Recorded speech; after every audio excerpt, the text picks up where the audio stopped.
warahmatullahi wabarakatuh. Innal hamdalillah nahmaduhu wa nasta'inuhu wa nastaghfiruhu wa natubu ilaihi wa na'udzu billahi min syururi anfusina wa min sayyiati a'malina. May yahdihillahu fahuwal muhtad wa may yudlil falan tajida lahu waliyyan mursyida.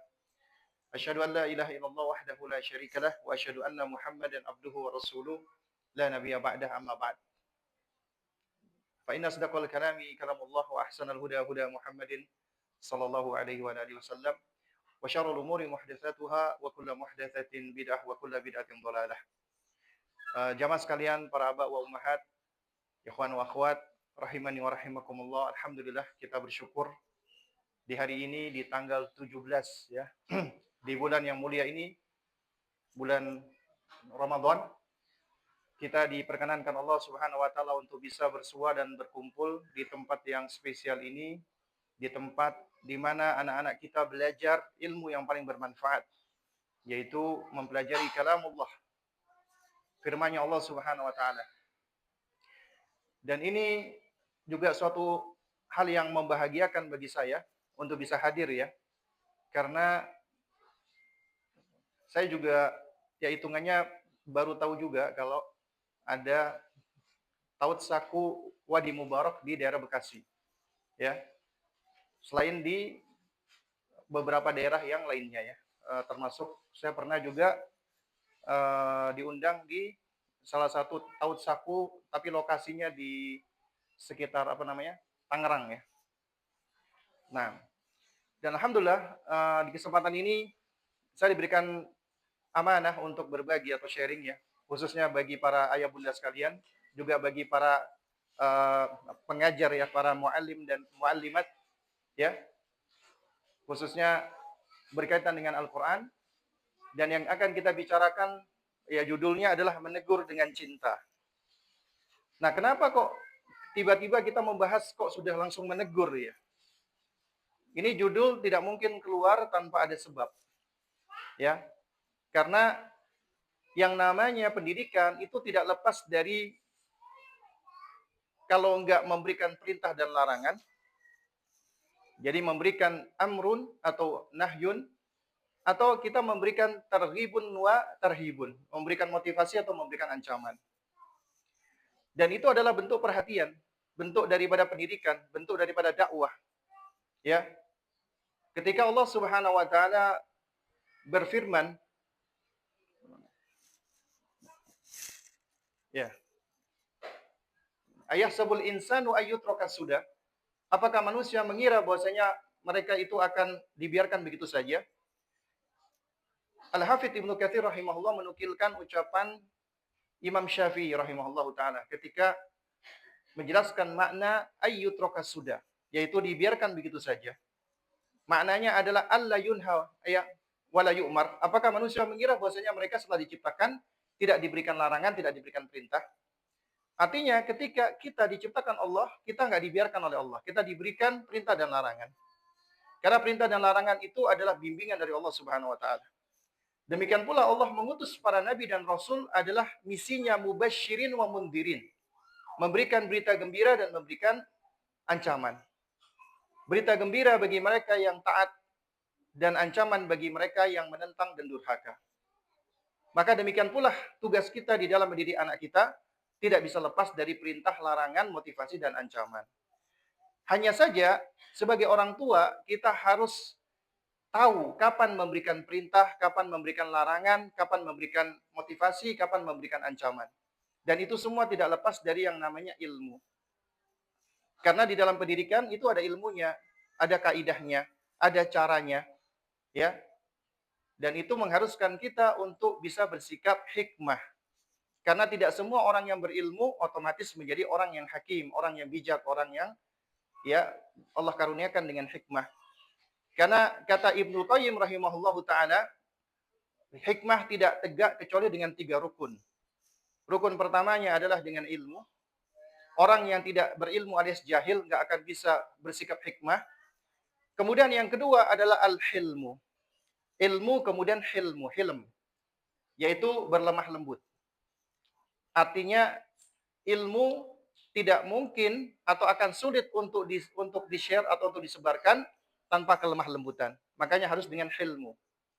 Dan Nabi di dalam sebuah hadis yang sahih diriwayatkan oleh Imam Bukhari, ya, namun tidak di dalam sahihnya, tapi di dalam kitab Adabul Mufrad, itu Imam Bukhari meriwayatkan dari Nabi SAW, Nabi mengatakan, innamal ilmu bita'allumi wal hilmu bitahallumi. Sesungguhnya ilmu itu diperoleh dengan cara belajar dan kelemah lembutan diperoleh dengan cara tahallum, dengan kita berlatih lemah lembut. Jadi nggak ada alasan, Ustadz, saya ini orangnya memang keras, Ustadz. Saya ini emang dari sononya emang orangnya kayak gini, orangnya keras.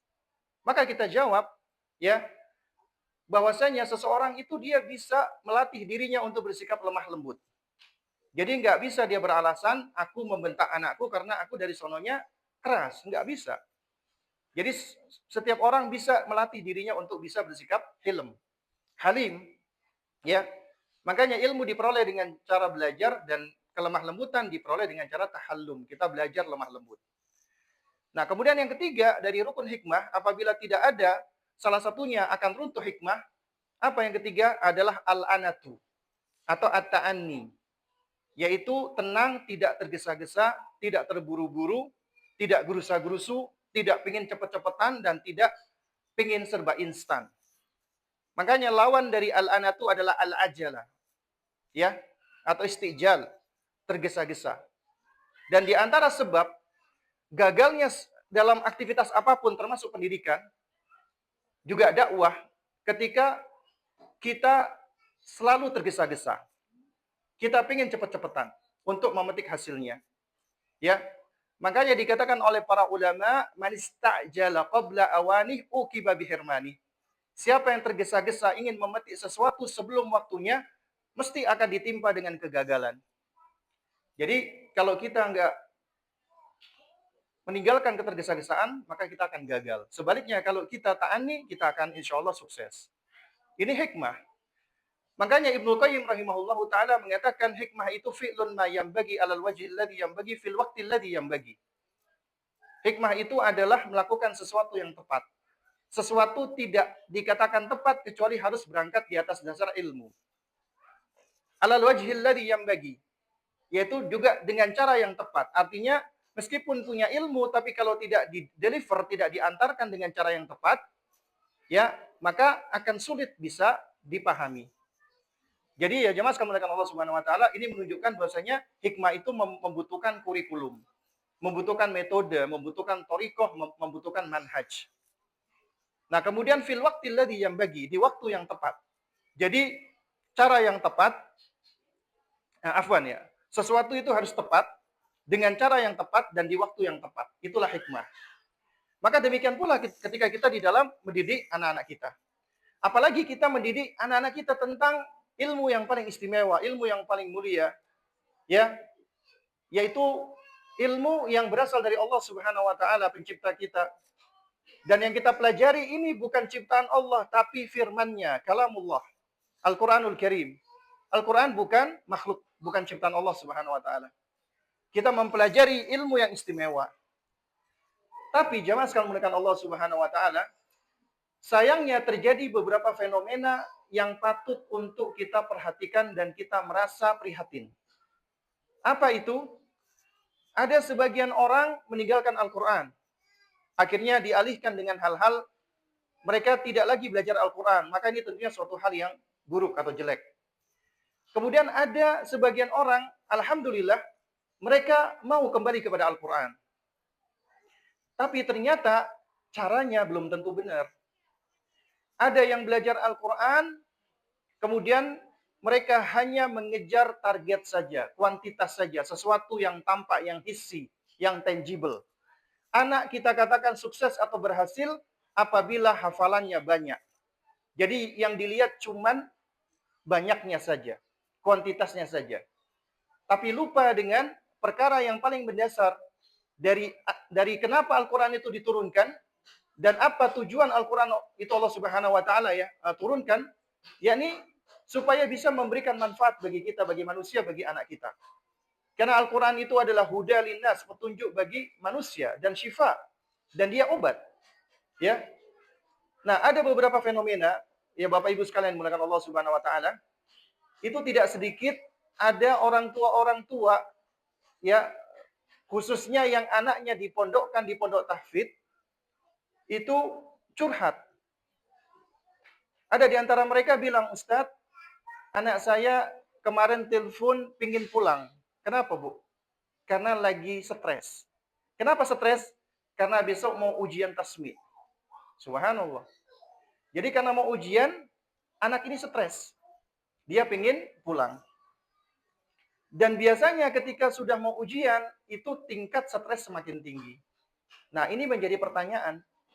Kenapa kok anak-anak kita belajar ilmu Al-Quran, kok malah semakin stres? Seharusnya mereka menjadi anak paling berbahagia. Anak yang paling tenang. Karena yang dipelajari adalah kalamullah. Mungkin ada di antara antum ini pernah melihat adanya sosial eksperimen ya, apalagi yang dilakukan di barat, ya, memperdengarkan Al-Quran kepada orang-orang kafir. Itu hampir semuanya mendapati ketika diperdengarkan Al-Quran, mereka mendapatkan soothing, ketenangan, kedamaian. Mereka Bapak mengatakan ini suatu hal yang paling peaceful, yang paling membuat damai. Nah, tapi kenapa kok di tengah kaum muslimin Al-Quran itu malah hanya sekedar menjadi seakan-akan seperti sesuatu yang cuma dinyanyikan, kemudian diabaikan. Ibaratnya seperti mizmar, ya nyanyian-nyanyian saja, tapi hampa. Artinya Al-Quran cuma dibaca saja atau cuma dihafalkan, tapi tidak benar-benar memberikan pengaruh. Nah, inilah di antara fenomena yang patut untuk kita pahami. Ya, jadi Bapak Ibu sekalian yang dimuliakan Allah Subhanahu Wa Taala, disinilah pentingnya kita untuk memahami bahwa di antara bentuk mendidik ya, itu kan sebagaimana yang tadi disebutkan di awal, ada perintah, ada larangan. Kemudian juga ada kewajiban kita untuk mengingatkan, untuk mengoreksi, untuk menegur. Hanya saja ada beberapa kondisi atau fenomena di mana ya ketika orang tua atau guru menegur anaknya itu ternyata tidak dengan cara hikmah. Tidak dengan cara yang baik. Misalnya menegur dengan bentakan atau dengan kata-kata yang keras, dengan intonasi yang tinggi. Atau juga menegur dengan kata-kata yang menjatuhkan anak. Atau bahkan ada juga yang mengancam anak dan yang semisalnya. Padahal masih belum waktunya. Nah, disinilah kita insya Allah akan bahas bagaimana ketika kita hendak mendidik anak-anak kita yang masih usia-usia kecil ya, usia-usia dini di dalam masalah Al-Quran. Bisa tolong digeser di awal tadi? Ya, baik. Jadi yang pertama Bapak Ibu sekalian, kita semua yakin ya, alhamdulillah, antum ketika menyekolahkan anak antum di sekolah yang berbasis tahfidz Al-Quran, niatnya baik. Ya, niatnya insya Allah adalah supaya anak kita mencintai Al-Quran, supaya anak kita bisa menjadi hafid, orang-orang yang menghafalkan Al-Quran, dan juga bisa memiliki akhlak yang baik. Ya, ini tentunya keinginan setiap orang tua. Antum nggak mungkin menyekolahkan anak antum di sekolah tahfidz supaya menjadi penyanyi misalnya, nggak mungkin. Ya, tentunya pingin supaya anak kita bisa menjadi ahlul Quran. Ya, nah jadi niat kita baik, insya Allah. Tapi ternyata ya jemaah sekalian, di dalam melakukan suatu amalan tidak cukup cuma dengan niat yang baik. Yang penting niatnya baik, enggak. Selain niatnya baik, harus diikuti dengan cara yang baik, dengan metode yang benar. Itulah hikmah. Ya, insya Allah kita katakan semua yang hadir di sini punya niat yang sama dan mulia. Tapi dalam perjalanan tarbiyah kita perlu untuk terus ya melakukan muhasabah, evaluasi atau introspeksi. Yakni dalam hal metode. Apakah metode yang kita gunakan sudah sesuai dengan metodenya para salaf, metode Islam? Ya, apakah anak kita ketika belajar Al-Quran benar-benar mencintai Al-Quran atau malah sebaliknya? Malah dia tertekan, malah dia stres, malah dia depresi. Maka ini hal yang harus kita lihat dari anak-anak kita. Slide berikutnya. Nah, ada beberapa fakta, realita yang terjadi. Misalnya anak antum diantar sekolah nggak mau nangis ya. Atau mereka merasa ketakutan, atau mereka tidak enjoy. Kemudian juga anak seringkali ada yang ya selalu diberikan hukuman. Ya, maka pertanyaan pentingnya adalah apakah anak kita didik ya di rumah dan di sekolah tahfidz itu benar-benar mereka mencintai Al-Quran, ataukah mereka malah dengan Al-Quran mereka menjadi tertekan? Mungkin nggak sih anak-anak kita itu menjadi tertekan karena Al-Quran? Mungkin. Karena Al-Quran itu hujjatun lana au alaina. Al-Quran itu bisa menjadi hujah yang akan menopang kita atau malah memusuhi kita. Itu Al-Quranul Karim. Bisa mengangkat derajat kita atau malah merendahkan kita. Ya. Jadi bukan Al-Qur'annya yang apa namanya? Yang salah, tapi orang-orang yang mempelajari Al-Qur'an. Nah, slide berikutnya. Kita sadar ya, kita paham ya. Allah tidak menurunkan Al-Qur'an kecuali sebagai rahmah. Ya, rahmah itu artinya sebagai bentuk kasih sayang Allah Subhanahu wa taala. Allah sayang sama hamba-hambanya. Hatta orang-orang kafir. Buktinya Allah Subhanahu wa taala menurunkan salah satu sumber hidayah agar manusia ketika berpegang dengannya mereka bisa selamat di dunia dan di akhirat. Allah turunkan Al-Qur'an dan Allah utus para nabi dan para rasul. Ya.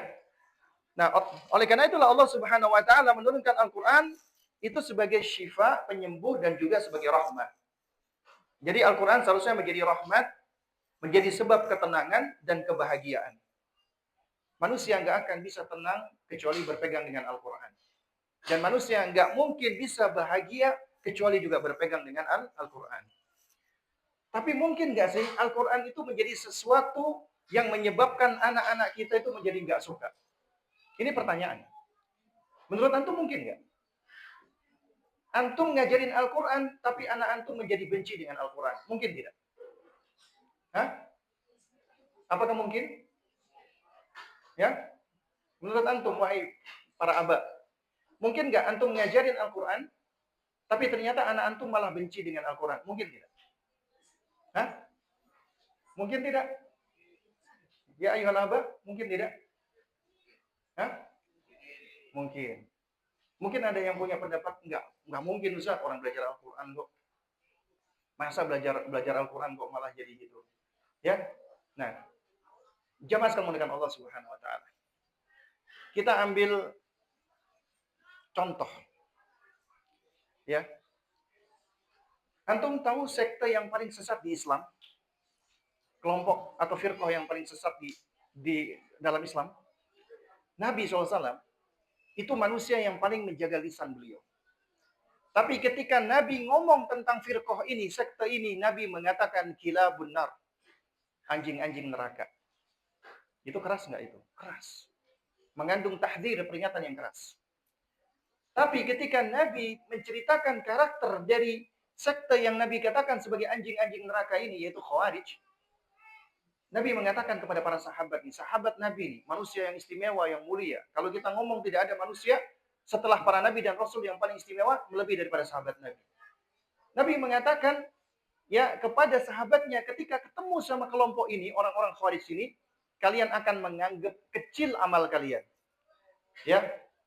Dan mereka yaqra'unal Qur'an, mereka adalah orang-orang yang membaca Al-Qur'an meskipun tidak sampai ke kerongkongan mereka. Di dalam sejarah terbukti. Ada seorang bernama Abdurrahman bin Muljam. Abdurrahman bin Muljam ini di zaman Sayyidina Umar radhiyallahu ta'ala anhu termasuk para qurra senior. Para penghafal Al-Qur'an. Bahkan diberikan didelegasikan oleh Sayyidina Umar menjadi pengajar Al-Qur'an. Tapi di zaman Sayyidina Ali, Abdurrahman bin Muljam berubah haluan. Dia terfitnah dengan fitnah Khawarij. Kemudian dia yang membunuh Sayyidina Ali radhiyallahu ta'ala anhu. Dia tikam Sayyidina Ali sembari mengucapkan inil hukmu illa lillah. Sesungguhnya hukum adalah milik Allah Subhanahu wa taala. Penghafal Al-Qur'an. Dengan Al-Qur'an dia melegitimasi perbuatannya membunuh Sayyidina Umar dengan alasan jihad di jalan Allah. Karena dia mengkafirkan Sayyidina Umar. Dia menuduh Sayyidina Umar tidak berhukum dengan hukum Allah. Kemudian ditusuk dan dibunuh. Ini menantunya Nabi, sepupunya Nabi, termasuk khalifah yang lurus. Dan dia bunuh dengan membaca Al-Quran. Makanya di dalam sebuah hadis yang hasan, Nabi SAW pernah mengatakan, ya, inna aktsara munafiki min ummati qurra'uha. Sesungguhnya kebanyakan orang-orang munafik dari umatku adalah para pembaca Al-Quran. Wa nas'alullah salam al-afiyah. Ya. Artinya jemaah sekalian, kalau anak-anak kita belajar Al-Quran, hafalannya banyak, belum tentu benar. Dan ketika kita sampaikan ini, sekali lagi jangan disalahpahami, bukan artinya belajar Al-Quran nggak penting. Wah, belajar Al-Quran aja bisa sesat. Kalau belajar Al-Quran aja bisa sesat, apalagi nggak belajar. Logikanya seharusnya seperti itu, bukan malah ditinggalkan.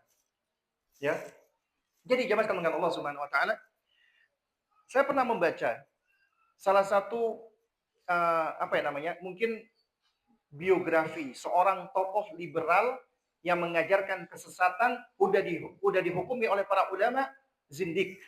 Seorang bernama Toha Hussein. Dia tokoh liberal Mesir. Orangnya buta. Disebutkan di dalam sejarahnya atau biografinya, ketika masih kecil, dia itu penghafal Al-Quran. Dan hafal Al-Quran. Sampai suatu ketika, guru Al-Qurannya memanggil dia, wahai buta, sini kamu. Dengan cara yang keras. Akhirnya membuat anak ini membenci. Kalau yang dibenci kita, masih oke lah. Manusia. Tapi kalau yang dibenci Al-Quran, wa nas'allahu al-afiyah. Artinya dia membangun gambaran Al-Quran itu menyebabkan orang menjadi keras. Karena anak-anak itu belum mampu membangun pemahaman yang benar. Makanya apabila ya guru-guru Al-Quran termasuk orang tua yang mengajarkan Al-Quran dengan cara keras, itu ada seorang ulama Al-Jazair, ulama besar, namanya Syekh Muhammad Bashir. Ya, beliau punya kitab judulnya Al-Athar. Di situ beliau menjelaskan tentang jarimah kejahatan para pengajar Al-Quran. Di antaranya adalah ketika orang-orang mengajari Al-Quran dengan cara keras. Anak dibentak-bentak.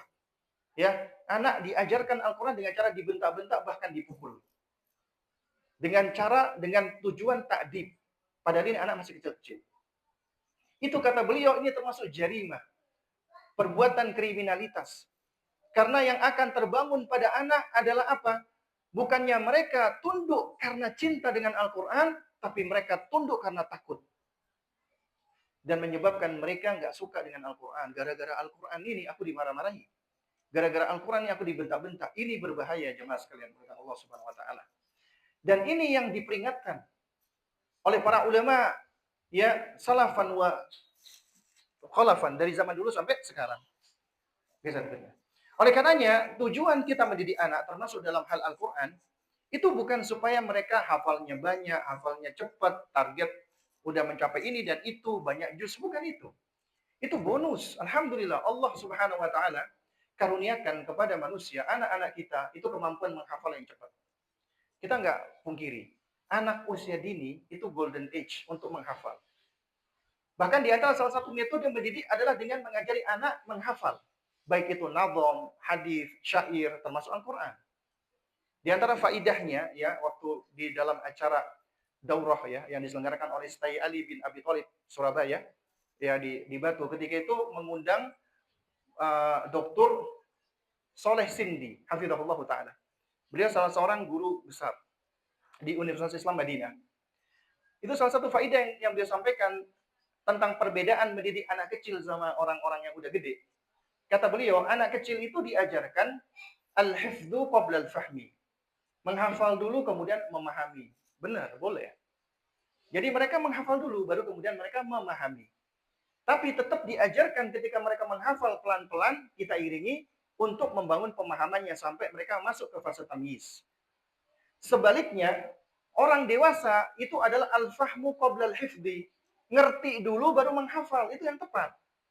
Artinya sebelum kita menghafal nih sebuah qawaid, kaidah, ya, atau kita menghafal hadis, paham dulu baru kemudian kita hafalkan, termasuk ayat Al-Qur'an. Agar ketika kita memahami sebagai orang yang udah dewasa, orang gede ya, artinya logika kita udah lurus ya kan. Kita sudah punya kemampuan tamyiz yang lebih baik, kita ngerti dengan apa yang kita ucapkan, yang kita baca. Ya. Jadi apa namanya? Kalau orang dewasa al-fahmu, paham dulu sebelum menghafal. Ya. Tapi kalau anak-anak nggak apa-apa, karena memang fasenya menghafal. Nah, tapi inilah yang menyebabkan suatu hal yang kita katakan menjadi tricky. Tricky itu sedikit menjebak. Karena kita dengar, ternyata anak-anak ini usia menghafal, maka kita fokus kepada memperbanyak hafalan. Fokusnya, targetnya diisi sebanyak-banyaknya dengan hafalan. Apakah ini metode yang tepat? dengan memberikan sebanyak-banyaknya hafalan. Nah, ini yang harusnya kita coba evaluasi nih. Apakah ini metode yang benar? Jamaah sekalian Allah Subhanahu wa taala. Nah, oleh karenanya tujuan pendidikan Quran itu bukan cuma cepat hafal, banyak juz, mengejar target. Tapi tujuan utamanya adalah membangun iman. Allah menurunkan Al-Quranul Karim sebagai sumber keimanan. Ya, sebagai sumber keimanan. Iman itu ya jamaah sekalian. Ini ada, saya lupa namanya ya, subhanallah. Beliau salah seorang doktur, guru besar, Fakultas Tarbiyah Jamiah Islamiyah Madinah. Beliau punya jadwal di Masjid Nabawi. Waktu itu beliau punya jadwal kajian yang membahas kitab apa namanya? Uh, apa namanya? Aduh, saya lupa judulnya. Wasoyal aba lil abna. Kalau nggak salah ya. Dan yang menarik ya, saya waktu umrah sempat hadir ya, hanya beberapa kali. Waktu itu masih di bab muqaddimah. Beliau sempat menerangkan sesuatu yang buat saya sangat insightful. Padahal ini bab iman. Kita tahu ya, ketika para ulama menerangkan iman, iman itu adalah tasdiqu bil jazim, membenarkan dengan pasti, diucapkan dengan lisan, diamalkan dengan jawari, anggota tubuh, iman yazidu wa yanqus, iman bertambah dan berkurang dan seterusnya. Itu memang ya yang seringkali kita hafal dan itu tentunya konsep yang sahih. Hanya saja beliau melakukan pendekatan ya yang sesuai dengan tarbiyah, pendidikan. Ya. Apa itu iman? Beliau mengatakan iman itu bukan sekedar kita mengimani, mempercayai dan meyakini. Karena iman itu harus diawali dengan ilmu. Makanya kalau ditanya, antum ya jamaah, ilmu dulu atau iman dulu? Apa jawaban antum? Hah? Ibu-ibu apa dulu? Iman dulu atau ilmu dulu? Hah? Bapak-bapak iman dulu atau itu dulu? Ilmu dulu, hah? Iman dulu atau ilmu dulu? Hah? Coba yang iman dulu, angkat tangan. Hah? Gak ada yang angkat tangan. Ibu-ibu yang angkat tangan. Ilmu dulu coba. Yang lainnya abstain. Ibu-ibu, iman dulu ataukah itu dulu? Apa namanya? Ilmu dulu. Ilmu dulu kah atau iman dulu? Hah? Iman atau ilmu? Iman dulu. Jawabannya nggak benar. Kenapa kok harus iman dulu? Iman dibangun di atas dasar apa? Kepercayaan buta, taklid. Makanya para ulama ketika menjelaskan ya, ada yang tahu kan apa namanya? Di dalam kitab Al-Qawaidul Arba' Syekh Muhammad bin Abdul Wahhab ya, rahimahullah taala.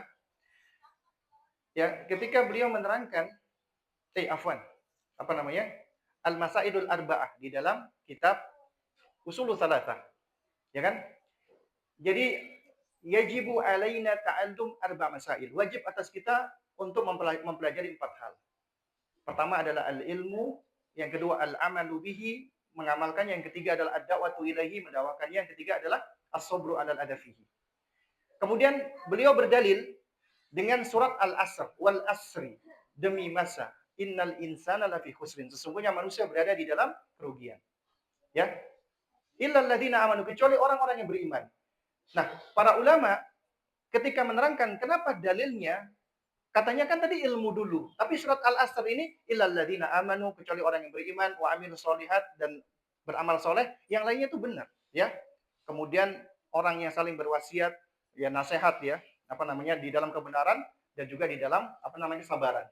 Jadi ilmu, amal, dakwah, sabar. Tapi kenapa kok dalilnya Al-Asr? Itu yang pertama iman. Ya.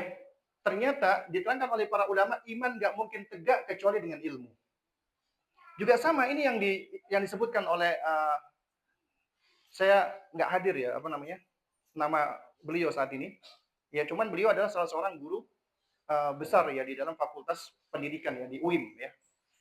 Beliau menerangkan iman itu adalah ittiba'ud dalail wal hujaj wal barahin wal ayatil bayinat.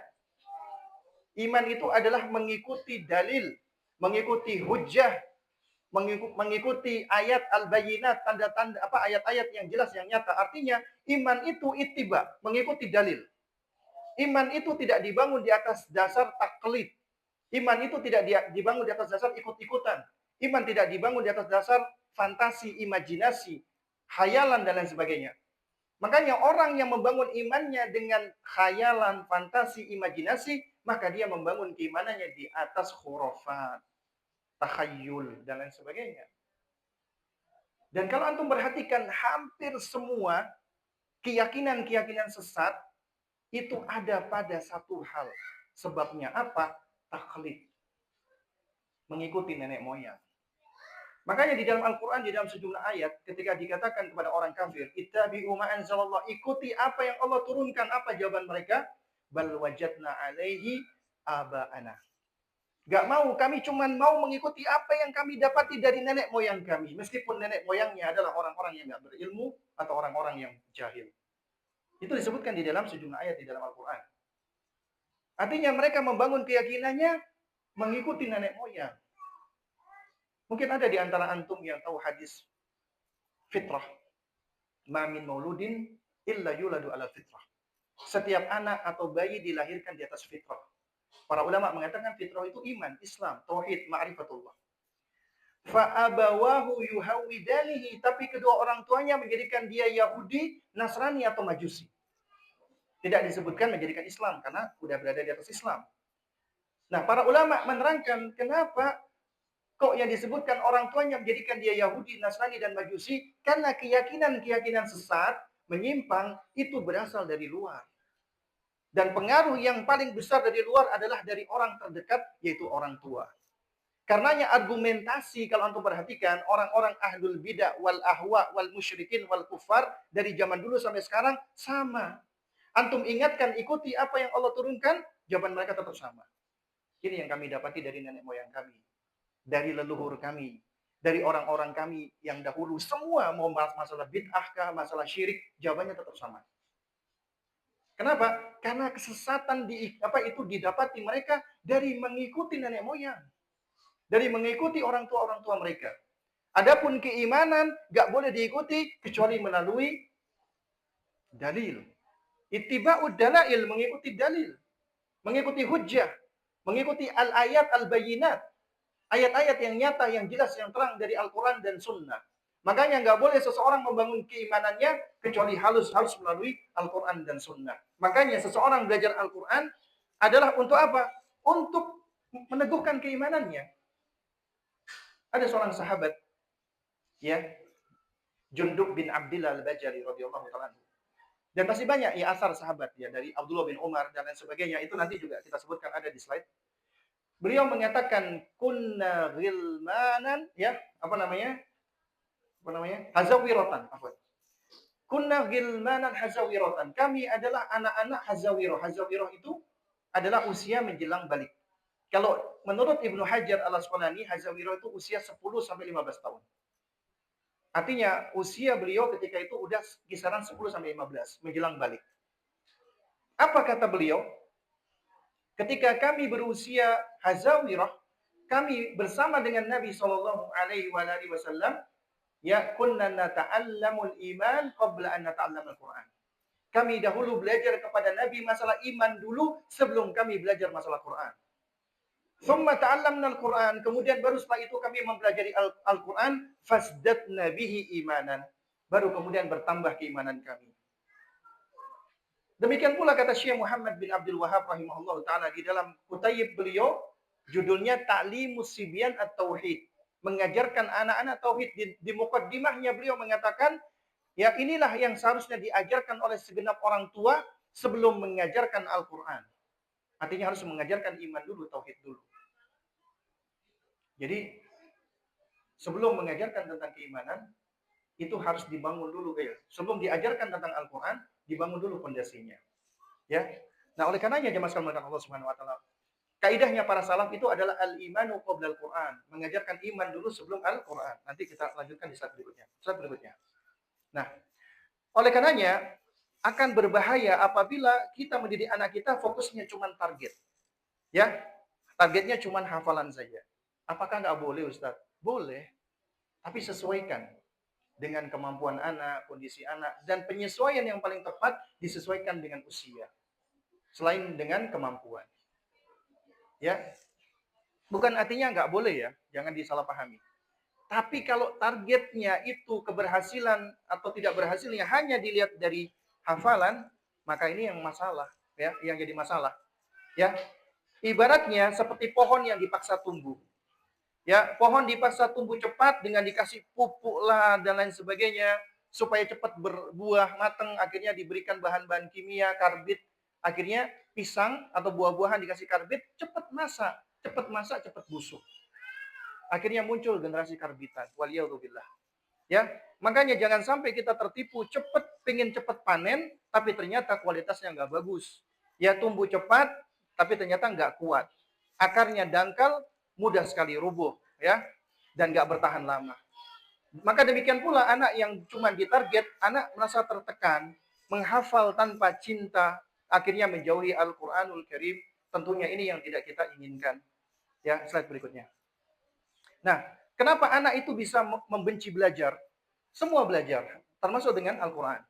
Kenapa? Karena ketika mereka belajar, pengalaman belajar, apalagi anak usia dini ini, jamaah sekalian, di antara bentuk sikap hikmah yang diterangkan oleh para ulama, Nabi itu pernah mengajarkan untuk berbicara kepada manusia, ya, bihasabi, sesuai dengan tingkatan ya ukulihim, akal mereka. Artinya Nabi mengajarkan kalau kita ngomong sesuai dengan akal manusia. Nah, di antara salah satu pengklasifikasian secara umum manusia, tingkatan akal, itu ada pada fase perkembangan manusia. Para ulama ya jamaah sekalian, ketika melakukan pengklasifikasian usia manusia, itu bukan cuma untuk diklasifikasikan tanpa ada maksud atau guna. Dan demikian pula para ahli. Mereka melakukan pengklasifikasian fase usia manusia.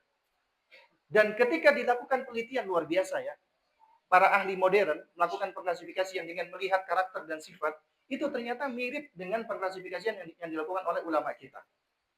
Dan ulama kita ketika melakukan pengklasifikasian, mereka mengambil isyarat dari Al-Quran dan hadis. Contoh misalnya, Al-Hafidh Ibnu Hajar Al-Asqalani di dalam Fathul Bari. Ketika beliau menyebutkan fase perkembangan manusia, mulai dari janin sampai tua, sampai menjelang meninggal dunia. Mulai dari sebelum dilahirkan sampai meninggal dunia. Kita ambil fase kanak-kanak saja. Ya, karena kalau menurut Dr. Hamid Zahran, sebenarnya simpelnya pengklasifikasian manusia itu cuma dua. Bulugh wa qoblal bulugh. Dewasa sama sebelum dewasa. Dewasa mukallaf, sebelum dewasa belum mukallaf. Sebelum mukallaf maka dikategorikan anak-anak, ketika sudah dewasa maka dia sudah dewasa. Itu simpelnya. Nah, kemudian beliau juga menyebutkan qoblal bulugh, sebelum dewasa, itu cuma dibagi menjadi dua, tamyiz sama qobla tamyiz. Ketika sudah tamyiz sama belum tamyiz. Nah, tapi yang lebih detail itu diterangkan diantaranya oleh Al-Hafidh Ibnu Hajar. Beliau menyebutkan manusia ketika dari dilahirkan sampai kemudian dia itu disusui dan disapih. Nah, disapih itu apa namanya? Sampai apa namanya? Berapa usia jemaah? Menyapih anak? Hah? 2 tahun.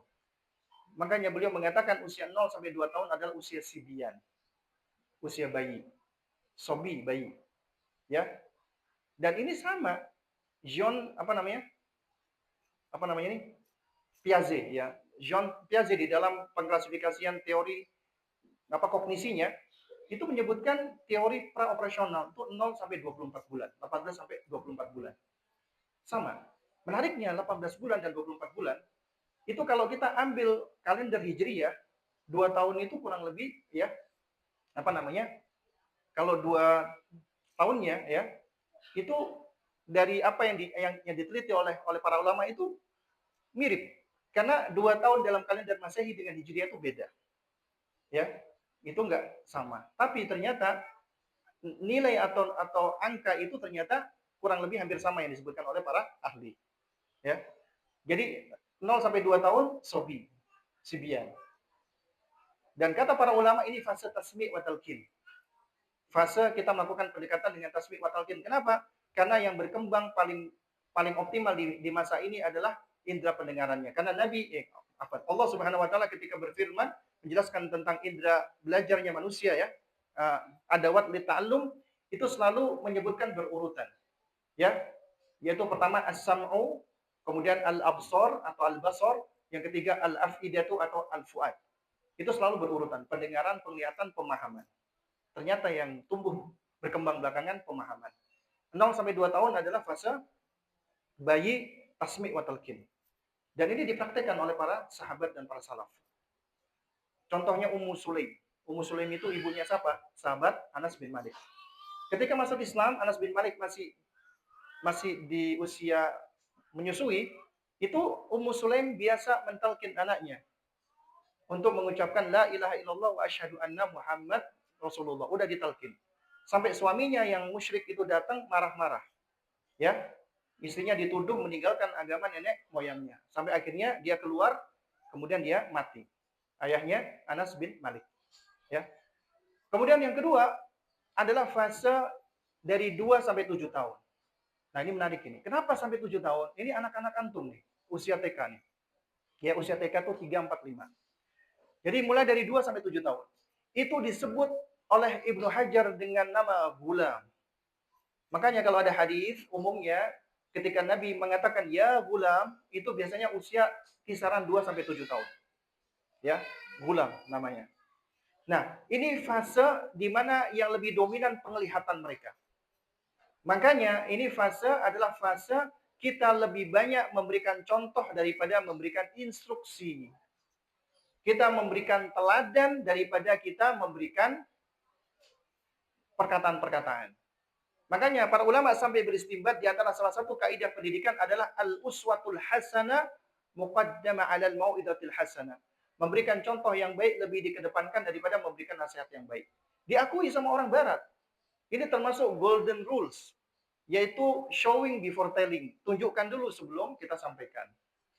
Contohkan sebelum memberi instruksi. Makanya Nabi SAW ya itu memerintahkan muru auladakum bisolah wahum abna'u sab'in. Perintahkanlah anakmu sholat di usia 7 tahun. Dan Nabi secara spesifik menyebutkan usia 7. Karena usia 7 ini usia yang memang sesuai dengan ilmu yang Allah berikan. Ini memang khas untuk anak-anak, untuk manusia. Makanya disebutkan usia 7 tahun. Dan usia 7 tahun ini ya jemaah sekalian, itu adalah seharusnya anak sudah masuk ke usia kemampuan kognisinya sudah berkembang. Itulah usia tamyiz. Fase sudah mumayyiz. Diperintahkan sholat. Kenapa Nabi memerintahkan anak-anak sholat di usia 7 tahun? Itu ada hikmah luar biasa. Yang tersibak ya dengan adanya penelitian-penelitian belakangan. Pun nggak ada penelitian, kita tetap wajib mengimani dan meyakini dan mengikuti apa yang datang dari Nabi. Dan penelitian itu semakin menguatkan. Ya subhanallah jemaah sekalian. Di antara hikmah, kenapa sih Nabi nyuruh anak sholat 7 tahun? Karena di situ ada isyarat, sebelum anak diperintahkan sholat, wahai orang tua, persiapkan mereka untuk siap sholat. Artinya itu usia preparasi. Supaya ketika dia diperintah untuk sholat, dia sudah ready. Yang menarik ya, Syekh Ahmad Nasir At-Tayyar di dalam bukunya Kaifa Turabbi Abna'aka. Itu ada 32 kaidah. Di kaidah pertama, beliau menukil La'ib ibnaka saban wa adibu saban wa sahibu saban. Bermain dengan anakmu di 7 tahun pertama, ta'dib di 7 tahun kedua, dan bersahabatlah di 7 tahun ketiga. Beliau mengatakan, kenapa 7 tahun pertama itu adalah bermain? Karena ini adalah marhalatul ula, marhalatul al-marh. Ini adalah fase pertama, fase mereka bersenang-senang wal la'ib dan bermain. Artinya, belajar mereka dengan cara bermain. Bermain mereka itulah belajar. Jadi mereka belum waktunya disuruh belajar anteng. Itu nanti di usia 7 tahun. Dan beliau mengambil hasil riset dan penelitian dan juga dari khibrah, dari pengalaman, ada beberapa sifat anak-anak yang harus diketahui oleh orang tua agar bisa bersifat, agar bisa hikmah. Di antaranya adalah apa? Kasratul haraka wa adamul istiqrar. Anak di usia di bawah 7 tahun itu banyak gerak, sulit diam alias aktif. Jadi kalau antum punya anak usia TK lari-lari ke sana kemari, itu memang usianya. Jangan dilarang, diam kamu. Kita fasilitasi, biarkan mereka banyak bergerak, tapi berikan aturan. Ada tempat di mana mereka boleh bergerak bebas, ada tempat di mana mereka harus bergerak dengan pelan-pelan, ada tempat di mana mereka harus diam. Kita berikan aturan, boleh. Tapi kita nggak boleh melarang mereka mutlak untuk banyak bergerak. Itu bisa mempengaruhi perkembangan mereka. Karena kenapa? Karena secara ilmu fisiologis, ototnya, sarafnya, tulangnya, dan semuanya sedang bertumbuh. Dan pertumbuhan itu membutuhkan stimulasi. Stimulasi itu makanya tugasnya orang tua dan guru menstimulasi motoriknya, sensoriknya, dan lain sebagainya. Apabila itu terstimulasi, pertumbuhannya akan lebih baik. Dan ada penelitian anak-anak kecil yang dibiarkan mereka beraktivitas motorik, itu mempengaruhi kemampuan kognisi, mempengaruhi fokus. Ketika di kelas lebih bagus. Anak yang sering lari-lari ke sana kemari, dia berolahraga, manjat ini dan lain sebagainya, difasilitasi orang tuanya, pertumbuhan fisiknya lebih bagus. Ketika belajar di kelas bisa duduk dengan tegak. Tapi anak yang cuma sekedar banyak lari-lari sama orang tuanya dikasih handphone nih, kamu banyakkan lari main handphone, duduk leyeh-leyeh, di kelas duduknya ngeleot, nggak bisa fokus, belajarnya juga males dan lemes. Kenapa? Karena kita orang tua, mau sadar ataupun nggak sadar. Dan di antara hikmah jemaah, dikatakan oleh Syekh Ahmad Nasir At-Tayyar, ya, kenapa Nabi itu memerintahkan anak sholat di usia 7 tahun? Karena sholat itu substansinya adalah pada tumak ninah, rukun sholat. Gak tumak ninah, gak sah. Makanya sebagian besar fuqaha berpendapat, anak belum mumayyiz, belum sah sholatnya, gak boleh dijadikan imam. Ya, gak sah sholatnya. Anak di bawah 7 tahun. Kenapa? Karena sholatnya belum benar, belum bisa tumak ninah. Makanya anak antum, anak TK, antum suruh sholat, ya paling bisa diem, Masya Allah. Mesti dia akan maju mundur, toleh. Ya, menggerakkan kaki kanan, kaki kiri, loncat-loncat kecil, bahkan geretak-geretakin tangan. Nah, itu biasanya akan mulai terhenti ketika udah masuk usia mumayyiz. Tapi Ustadz, anak saya SMP masih kayak gitu Ustadz. Nah, itu dia. Berarti kalau anak antum udah gede masih suka gerak-gerak, nggak bisa diem, bukan artinya dia gaya belajarnya, dikatakan gaya belajar apa namanya? Apa? Yang banyak gerak itu? Apa? Ada gaya belajar visual katanya, kemudian gaya belajar apa? Auditorial katanya kinestetik. Oh, itu anak kinestetik Ustadz. Di kelas memang nggak bisa diem. Belum tentu kinestetik itu. Itu bisa jadi dia kurang stimulasi. Ketika kecil terlalu banyak dilarang, nggak boleh banyak gerak, kurang stimulasi, terbawa sampai dia usianya seperti itu. Artinya perkembangannya belum tuntas, tidak sesuai dengan fasenya. Akhirnya dia banyak gerak-gerak dan sebagainya. Makanya itu perhatikan anak antum, apalagi ketika sholat. Makanya tugas kita mempersiapkan mereka sholat. Di usia 7 tahun supaya ready. Apa yang kita lakukan? Bangun pondasinya. Pondasi yang paling utama adalah mahabbah, cinta.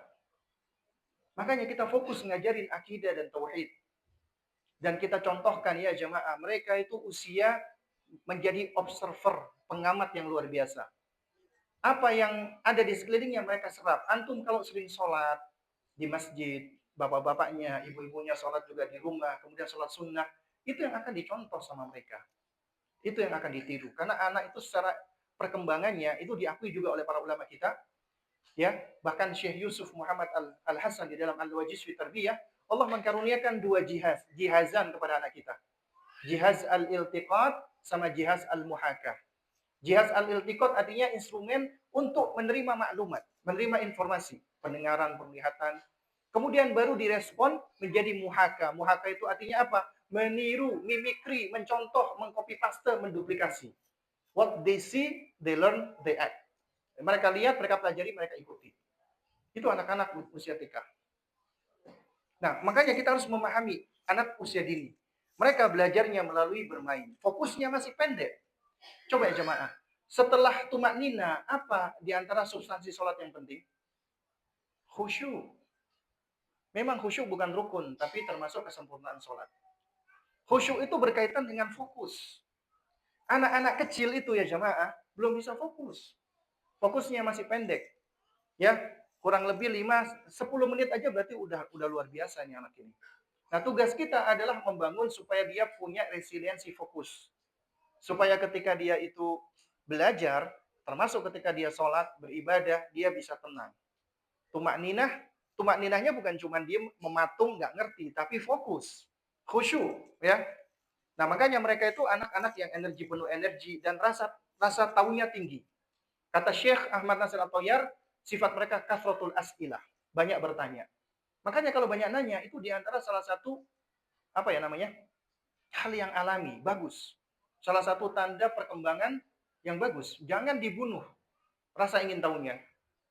Abi, itu apa, Bi? Ini kursi, Nak. Terus ditanya lagi, misalnya, kursi itu apa, Bi? Ya kursi kayak gini, Nak. Jadi kita bisa bisa duduk. Kemudian dia nanya lagi, kenapa, Bi, kok kita harus duduk di kursi? Nggak harus duduk di kursi, Nak. Kita bisa duduk di meja, apa, di lantai, dan lain sebagainya. Nah, kalau gitu, kenapa kok dibikin kursi, Bi? Kenapa nggak duduk di lantai aja? Intinya, anak-anak kadang-kadang bisa nanya yang menguji kesabaran kita. Nanya terus saja nih anak ini. Padahal itu bagian dari apa? Dari karakter mereka ya jemaah sekalian. Di usia itu mereka penasarannya tinggi, bertanya. Ayo nak, mandi nak. Kenapa Mi aku harus mandi? Supaya kamu bersih. Kenapa Mi aku bersih? Supaya kamu kalau bersih kamu nyaman. Kenapa Mi aku harus nyaman Mi? Supaya kamu wangi. Kenapa Mi aku kok harus wangi Mi? Supaya akhirnya supaya Allah sayang dengan kamu. Kenapa Mi kok Allah harus sayang sama aku? Aduh, pusing lagi kita. Itu sifatnya anak-anak ya jemaah sekalian. Artinya kita harus sabar menghadapi mereka. Ya. Jadi jangan sampai apa ya namanya? Kita nih orang dewasa ketika mendidik itu sejatinya kita lebih banyak mendidik diri kita sendiri daripada anak kita. Kenapa? Karena ketika kita menghadapi anak kita itu kita sedang diuji sebenarnya dengan bagaimana kita menghadapi mereka. Kalau kita nggak mampu menghadapi emosi kita, ego kita, hancur pendidikan itu. Yang terjadi adalah kezaliman. Kita marahin dia, bentak dia, omelin dia, dan seterusnya. Anak dijadikan sebagai sarana pelampiasan. Padahal anak amanat, titipan dari Allah bukan milik kita gitu loh. Ya. Nah, lalu kemudian juga ya ada katanya anak-anak yang aktif ya. Jadi anak aktif itu bukan anak nakal, memang sesuai dengan apa namanya perkembangannya. Itu kadang-kadang ada anak di apa dikatakan nakal, sebenarnya anak cerdas, kreatif, energinya besar. Di dalam dunia anak usia dini itu nggak boleh ada istilah nakal seharusnya. Antum punya anak misalnya mencuri barang. Anak nakal ini pencuri. Ya subhanallah. Mereka itu belum tahu sebenarnya. Makanya belum memayis, belum tahu mana benar, mana salah. Itu mereka lagi berproses. Jangan pernah kita menvonis mereka. Mengatakan kamu anak nakal, kamu anak kurang ajar. Bahkan ada orang tua saking marahnya, anak setan kamu. Subhanallah. Kalau dia anak setan, bapaknya siapa, ibunya siapa? Ya, berarti dia menghina dirinya sendiri gitu loh.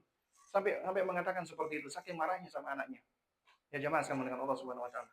Karenanya nggak boleh kita menvonis mereka. Belum waktunya kita melakukan pendekatan dengan cara seperti ini.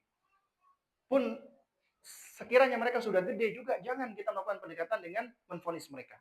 Apalagi mengatakan anak nakal. Itu yang menarik ya jemaah sekalian. Ada banyak kisah, ada orang tua, anaknya TK, kemudian besoknya datang ke sekolah minta maaf ke ibu gurunya. Ibu guru maaf ya, kenapa? Anak saya kemarin sudah mencuri barang. Mencuri apa Bu? Ini mainan. Ya, kemudian anaknya dipanggil sini, kamu minta maaf sama ibu guru, kamu ini sudah mencuri masih kecil gitu kan.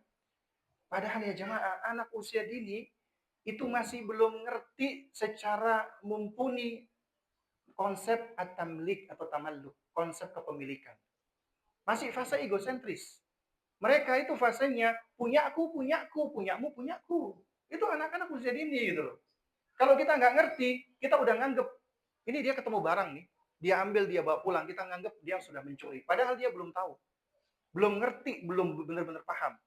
Makanya melakukan pendekatan kepada anak kecil nggak boleh pakai konsep kita orang dewasa gitu loh. Kita harus berusaha melakukan pendekatan, ya berempati sama mereka. Dan itu memang butuh belajar. Jadi ada karakter seperti ini. Bahkan kata Syekh Ahmad Nasir At-Thayyar ya, hafizahullah taala, juga di antara fase anak usia dini itu adalah apa? At-tafkir apa namanya? Apa namanya itu? Apa namanya? Khayali, afwan ya. At-tafkir al-khayali itu artinya pola pikirnya masih sangat imajinatif. Sehingga mereka kadang-kadang sulit membedakan mana fakta dan mana yang bukan fakta. Ada anak-anak dikasih hadiah oleh ibunya baju Superman.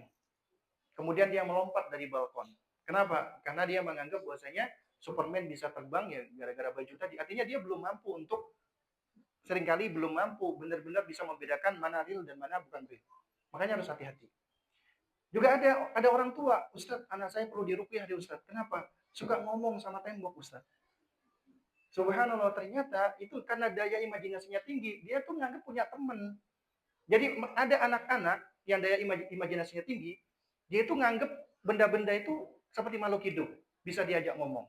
Orang tua yang nggak ngerti, waduh anakku ini kesurupan apa ini, harus diruqyah ini. Padahal seringkali itu masalah biasa aja, normal. Kenapa? Karena kita kurang ilmu ya jemaah. Makanya kita harus ngerti, memahami karakteristik anak usia dini. Orang tua yang nggak tahu karakteristik usia dini, mesti jatuh ujung-ujungnya menzolimi anak. Kebanyakan seperti itu. Nah, juga sama dengan pendidikan Al-Quran. Jadi ya jemaah sekalian Allah Subhanahu Wa Taala, ya penyakit kita itu tadi ya, karena kita kurang ilmu, kita juga tergesa-gesa, istijal, pengen cepet-cepetan, pengen instan di dalam semua hal. Akhirnya apa? Akhirnya kita suka menggegas dan ngegas anak. Sudah digegas, disuruh cepet-cepet, dan kemudian digas dengan perkataan-perkataan yang meninggi dan seterusnya. Geser slide berikutnya. Oleh karenanya, prinsip tarbiyahnya Nabi SAW, antum pernah lihat nggak sih? Antum pernah baca nggak sih? Nabi pernah menghardik, membentak anak kecil. Ada nggak? Riwayatnya. Mungkin antum ada pernah baca gitu yang kita belum tahu. Ya belum lah. Kalau ada, coba antum tunjukkan. Nabi pernah menghardik anak, membentak anak, atau mukul anak. Tapi Nabi ada hadis, wadribuhum alaiha wahum abnau ashrin. Pukul anakmu kalau nggak sholat di usia 10 tahun. Tapi secara realita, Nabi nggak pernah mukul anak. Makanya para ulama menyebutkan, memberikan hukuman kepada anak itu memang bagian dari tarbiyah, bagian dari pendidikan. Tapi harus berurutan. Dan pukulan itu adalah solusi terakhir ketika semua metode tidak lagi efektif. Ya, ketika semua cara tidak lagi efektif. Nah, karena Nabi itu sifatnya lembut, penuh hikmah dan tidak pernah mempermalukan, ya. Nah, ini sebenarnya ada bahasanya khususnya. Ya, kita lanjutkan karena waktu kita yang sedikit. Nah, contoh Nabi SAW itu ketika menegur anak. Nabi pernah memangku ya anak sambung beliau, Umar ibn siapa? Ada yang tahu siapa? Abi Salamah. Umar bin Abi Salamah adalah anak sambung Nabi. Karena beliau menikahi Ummu Salamah. Ya radhiyallahu taala anha. Umar bin Abi Salamah disebutkan ketika beliau bersama Nabi dan ada ulama yang menyebutkan beliau dalam kondisi di sebelah atau di pangku Nabi. Kemudian Umar bin Abi Salamah menceritakan, ya, aku menjulur-julurkan tanganku ke makanan. Antum nih ya punya anak antum julur-julurin makanan, apa yang kira-kira akan antum lakukan? Antum geplok tangannya. Gak sopan kamu ini. Tapi Nabi SAW tidak. Nabi SAW ketika melihat anak sambungnya berbuat seperti ini, kita diajarin Nabi. Ini metode ya prinsipil yang selalu disebutkan ada di dalam Al-Quran dan juga ada dalam hadis ketika kita hendak ngomong sama anak-anak. Pertama, dengan sapaan yang lembut, sapaan yang baik. Ini cara yang afektif. Makanya metodenya afeksi dahulu, menyentuh hati dulu. Apa kata Nabi? Ya gulam, wahai nak. Ya, Nabi itu selalu memanggil anak itu dengan panggilan yang lemah lembut. Ya gulam, wahai nak. Di dalam Al-Quran, baik itu yang diucapkan oleh Luqman alaihissalam, kemudian juga diucapkan oleh Nabi Ibrahim alaihissalam kepada putranya Ismail, ya, atau juga yang disebutkan oleh apa yang diucapkan oleh Nabi Ishak alaihissalam ke putranya, ya, Nabi Yusuf ya alaihissalam, kok Nabi Ishak lagi, apa namanya, Yakub alaihissalam, ya, ke putranya Nabi Ismail, itu selalu ngomong kepada anaknya, ya bunayya, wahai ananda. Itu kata para ulama adalah metode at-talattuf, lemah lembut kepada anak-anak. Kata Nabi Nuh alaihissalam kepada anak yang kafir, ya bunayya, ya, irkab ma'ana, wala takun ma'al kafirin. Ayo naik bersama dengan kami, janganlah kamu bersama dengan orang-orang kafir. Ini adalah metode yang udah pakem di dalam Islam dengan cara lemah lembut. Ya, makanya kita boleh manggil kita nak atau apapun ya sesuai dengan uruf, misalnya do orang Jawa. Ya, jangan manggil botak sini kamu botak. Dut sini kamu dut, ya jangan. Itu bahasa yang kurang baik. Ya. Karena bahasa yang mengandung bullying meskipun taruhlah dianggap bahasa cinta. Ya. Dan Nabi jarang manggil nama ke anak-anak kecil, itu jarang. Dan Nabi biasa memanggil nama itu ketika namanya ditasgir. Misalnya Anas ya Unais, wahai Anas kecil. Ya. Bahkan yang menarik, Nabi memanggil anak kecil dengan kunyah. Adiknya Anas bin Malik baru selesai disapih, suka main burung, sedih, burungnya hilang. Maka Nabi mendekat, Nabi mengatakan, "Ya Aba Umair, ma fa'alan Nughir." Wahai Abu Umair, apa yang dialami oleh burung kecil, burung pipitmu? Nabi memanggil anak kecil dengan Abu Umair. Itu panggilan penghormatan agar anak ini merasa dia dihormati. Itu luar biasa bagaimana Nabi melakukan pendekatan secara psikologis kepada anak. Dan kita belajar ya jamaah dari Nabi. Panggilan lemah lembut. Kemudian baru Nabi setelah menyentuh hatinya, Nabi sampaikan nasihatnya. Ya. Dan Nabi subhanallah itu luar biasa ketika Nabi memberikan arahan nasihat. Itu sesuai kalau diteliti oleh orang-orang ahli psikologi anak. Itu Nabi itu bisa melakukan pendekatan yang sesuai. Ke anaknya Umar bin Abi Salamah, beliau mengatakan apa? Ya gulam, samillah. Ucapkan bismillah ya nak. Ya, wakul biyaminik wakul mimma yalik. Makan dengan tangan kananmu dan makan yang dekat sama kamu. Nabi nggak melakukan pendekatan, nak, jangan makan pakai tangan kiri. Nak, kamu jangan julur-julurin tangan. Enggak. Ternyata Nabi melakukan pendekatan di anak usia dini itu dengan lebih banyak memberikan arahan. Yaitu dengan apa? Dengan instruksi yang pendek dan jelas. Nabi jarang memberikan larangan. Bukan memberikan larangan nggak boleh. Orang yang mengatakan, pendapat yang mengatakan, jangan mengatakan jangan kepada anak secara mutlak, ini pendapat yang keliru dan batil. Yang tepat adalah kita bersikap hikmah, kita boleh mempergunakan kata jangan, tapi jangan sering-sering, dan kita gunakan di kondisi-kondisi yang penting. Kenapa jamaah sekalian? Karena begini, kalau kita perhatikan Nabi kepada anak kecil itu sangat jarang melakukan pendekatan dengan larangan. Nabi lebih banyak melakukan instruksi. Tapi kita dapati di dalam perkara-perkara yang sangat fundamental di dalam Al-Quran, misalnya masalah tauhid, ya, masalah adab dan akhlak, maka pendekatannya adalah dengan cara larangan. Luqman misalnya, ya bunai la tusyrik billah, janganlah kamu menyekutukan Allah, itu larangan. Kenapa? Para ulama, diantaranya Syekh Muhammad Ibrahim Al-Hamad, ya, hafizahullah, beliau berusaha mengupas hikmahnya. Di antara yang beliau jelaskan adalah karena kasratul misas tumitul ihsas. Sesuatu yang terlalu sering digunakan akan mematikan sensitivitasnya. Sesuatu yang terlalu sering digunakan menjadi hilang efektifnya. Itu sudah tabiat manusia. Antum ya jamaah, Allah berikan kemampuan takayuf adaptasi. Antum ngangkat beban 50 kilo nggak bisa.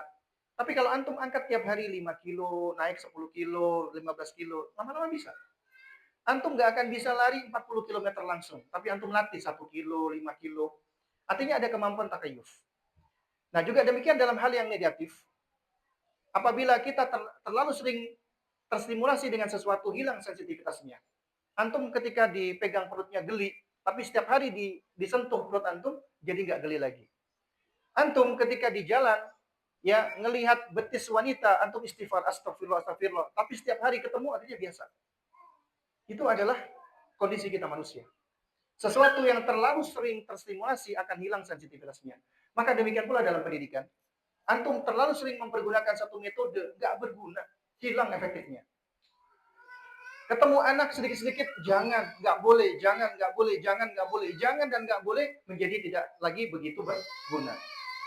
Padahal kita melarang, ada manfaatnya, makanya kita gunakan larangan di kondisi-kondisi yang memang dibutuhkan.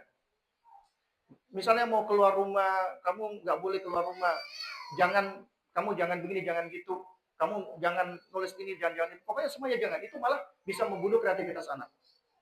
Oleh karenanya jemaah sekalian, yang tepat adalah gunakan metode memberikan instruksi lebih banyak kepada anak usia dini. Karena ini sesuai ternyata dengan neuroscience, perkembangan otak. Anak kecil ya, jangankan anak kecil, orang dewasa saja. Antum misalnya anak sampaikan, bapak-bapak, jangan ada yang mikirin sapi. Nggak boleh mikirin sapi. Yang pertama kali muncul dalam benak antum adalah sapi. Ya, kenapa? Karena yang paling pertama kali muncul di dalam otak manusia itu adalah objeknya dulu. Misal contoh, antum bilang sama anak kecil, jangan lari-lari nak. Yang pertama kali muncul dalam benaknya itu bukan jangannya lari-lari dulu. Makanya ketika dibilang jangan lari-lari, malah semakin kencang larinya. Makanya lebih tepat adalah, yuk kita jalan pelan-pelan. Mereka lebih memahami itu. Jalan pelan-pelan. Nah, baru boleh kita tambahkan, ya jangan berlari boleh. Tapi yang pertama itu berikan instruksi yang jelas dan tegas. Itu metode Nabi SAW. Nabi itu memberikan metode yang gamblang, yang mudah dipahami. Sesuai dengan perkembangan anak. Ya, slide berikutnya. Nah, jadi boleh nggak Ustaz kita memberikan hukuman? Boleh. Tapi hukuman yang pertama, kalau kita perhatikan ya, itu hukuman itu bertingkat. Hukuman itu adalah sarana untuk memperbaiki. Apabila tujuan sudah tercapai, anak sudah misalnya sudah taubat, sudah merasa salah, maka hukuman tidak perlu diberikan. Kemudian hukuman itu ibaratnya seperti obat. Obat itu apabila kurang dari dosis tidak bermanfaat, lebih dari dosis overdosis bahaya. Maka demikian pula hukuman. Maka harus disesuaikan kadarnya, tingkatnya dengan jinsul amal, dengan jenis perbuatan atau kesalahan anak. Jadi nggak boleh berlebihan. Ya, makanya di sini juga butuh ilmu. Dan memberikan hukuman ya jamaah, itu tidak mesti harus dengan hukuman fisik. Itu belakangan terakhir. Dan kita nggak boleh memberikan hukuman fisik anak kecuali dia sudah di atas 10 tahun. Ya, antum memukul anak itu nggak boleh. Bahkan sebagian besar ulama mengharamkan memukul anak kecil kecuali udah usia 10 tahun. Ya, sesuai dengan nas dari hadis Nabi SAW.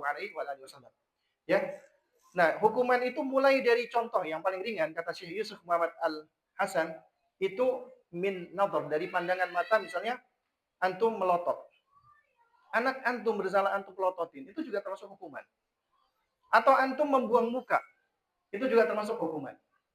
Atau antum menampakkan wajah yang apa namanya, yang menunjukkan ketidaksukaan dan sebagainya, itu juga sama hukuman. Anak itu bisa lebih sensitif dengan ekspresi wajah ya ketimbang ucapan kita. Ya, mereka tuh lebih sensitif dengan bahasa emosi dari gestur. Makanya kadang-kadang ada ibu ya yang lagi nangis, sedih, kemudian anaknya datang, terus anaknya ngomong, kenapa Umi nangis ya? Enggak kok Umi enggak nangis, Umi enggak sedih. Anak bisa tahu tetap Uminya lagi sedih. Kenapa? Karena anak itu lebih sensitif dengan bahasa emosi anak, ibunya, orang tuanya daripada ucapannya. Sampai ya memberikan batasan. Sampai juga hirman itu melarang sesuatu, itu hukuman. Misal contoh, karena kamu hari ini melanggar, nah kamu hari ini cuma boleh main bola cuma 15 menit misalnya. Ya, sebelumnya dia boleh setengah jam.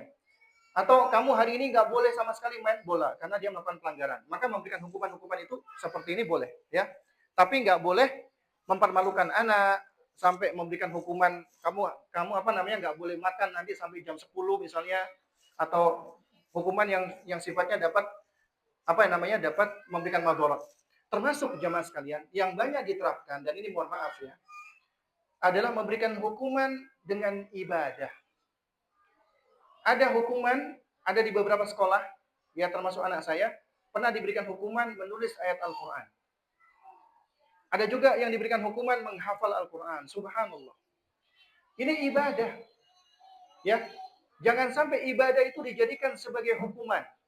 Coba ya antum bayangkan, kalau seandainya kita didik anak kita, dia mencintai ibadah, dia suka menghafal Al-Quran.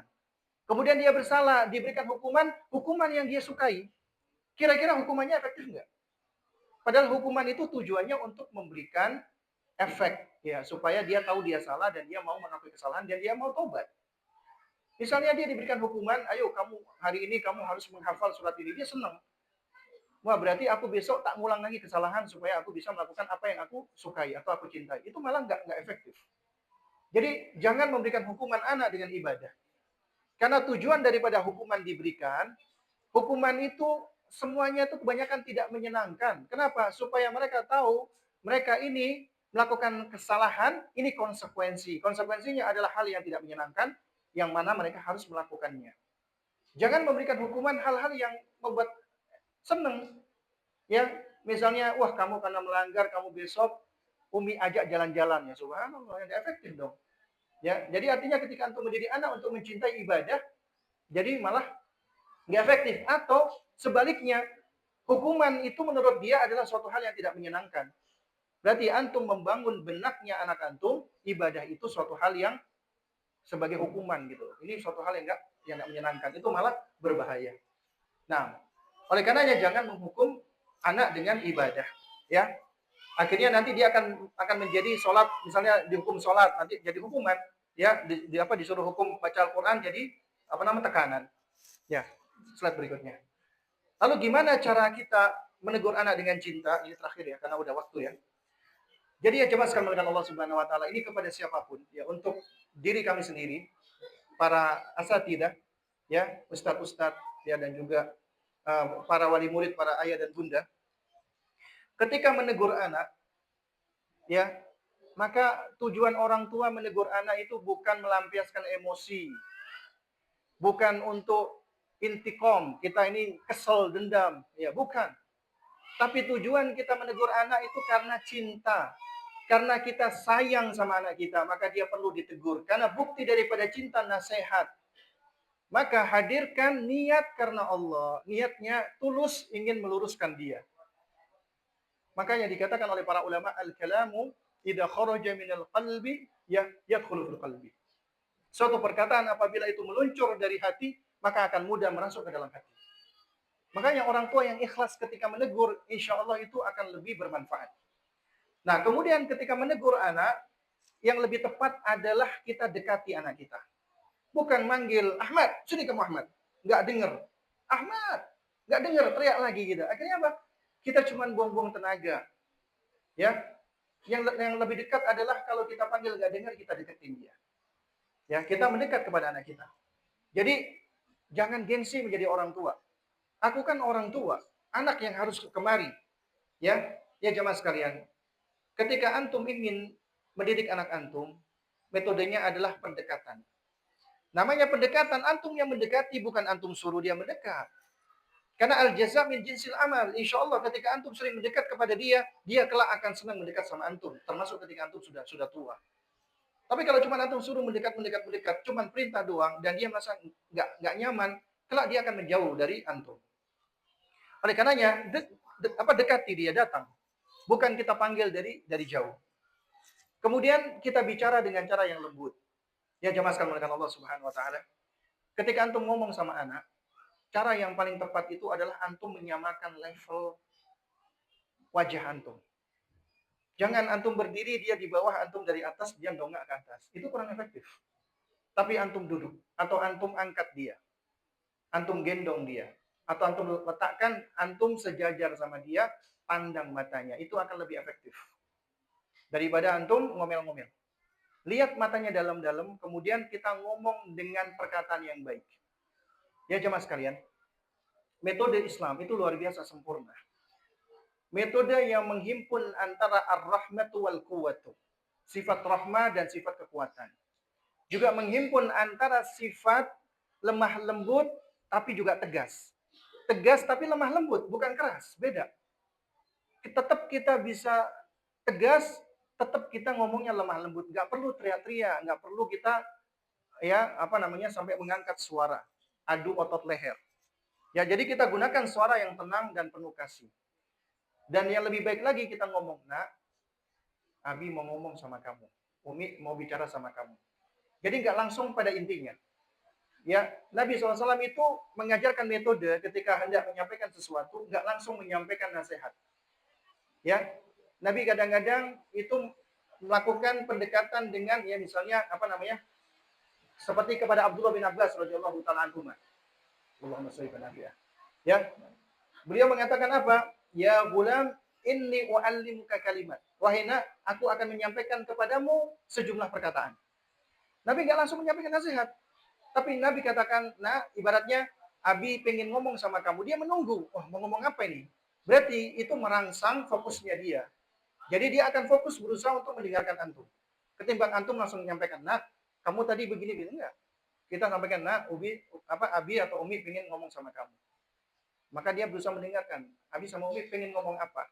Dan kita sampaikan dengan tenang, ya. Nah, baru kemudian kita sampaikan arahan dengan jelas.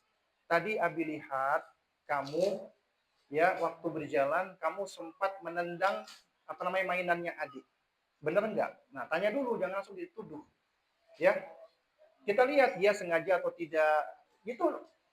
Ketika kita melakukan pendekatan, alih-alih kita langsung menuduh, kita berikan dia kesempatan untuk menjelaskan.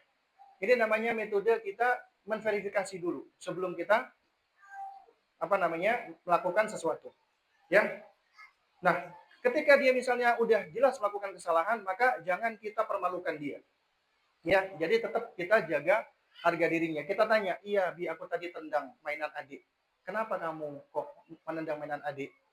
Biarkan dia menyampaikan. Ya jamaah, antum punya anak, dia itu bisa menyampaikan apa yang ada di dalam hatinya tanpa merasa takut, maka itu berarti bagus. Tapi kalau dia merasa takut, ingin menyampaikan, takut dimarahi, takut diomelin, maka ujung-ujungnya yang terjadi adalah apa? Dia akan cenderung berbohong sama antum. Karena kebohongan anak itu diawali dari orang tua yang bersikap keras. Ya, ini juga ada riset dan penelitiannya. Makanya kita lakukan pendekatan dengan baik. Jadi keseimbangannya adalah tetap ada ketegasan, ada aturan, ada kedisiplinan, tapi dengan rahmah dan lemah lembut. Ibaratnya hati anak itu seperti tanah subur. Jika kita sirami dengan cinta, maka akan tumbuh pohon iman yang kuat. Kalau nggak kita sirami, dia juga bisa mati. Kalau kita nyiraminya kebanyakan juga mati juga. Makanya harus sesuai, ya, harus pada proporsinya. Ya subhanallah itu mas kalian, karena sudah pukul, kita sampai jam berapa ya kajian kita? Sampai isya, masya Allah. Hah? Semangat bapak-bapak ini. Kalau sekarang yang antum tunggu apa ini? Buka puasa atau apa?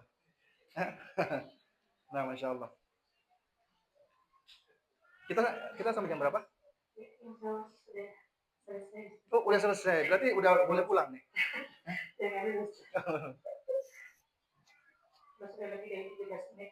Oh, udah lewat dari 13 menit. Waduh. Afwan ya, ini anak mengambil waktu yang seharusnya apa itu waktunya? Oh, ada penampilan anak-anak, masya Allah. Ya. Oh, subhanallah. Afwan ini soalnya saya dikasih tahu tadi. Ustaz, waktunya habis gitu. Soalnya kalau nggak kasih tahu sampai isya nanti. Baik. Nah, jamaah sekalian dengan Allah Subhanahu wa taala, alhamdulillah ya.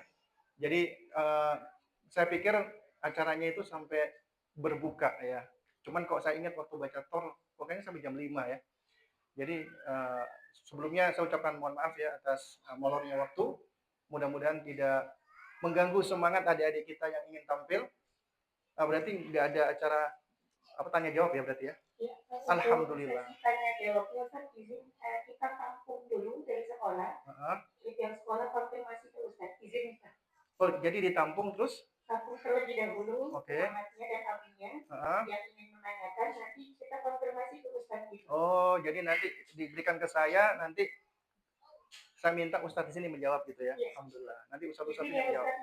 Iya. Jadi saya yang milih, nanti diserahkan ke Ustaz-Ustaz sini yang jawab ya. Ya. Baik, nah, baik. Barakallahu fikum jami'an.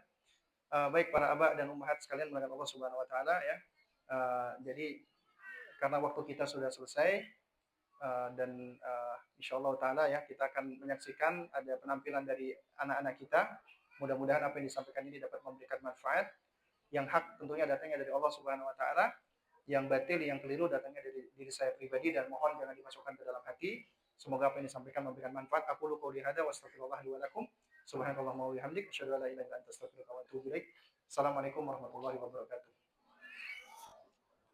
Jazakumullah khairan kepada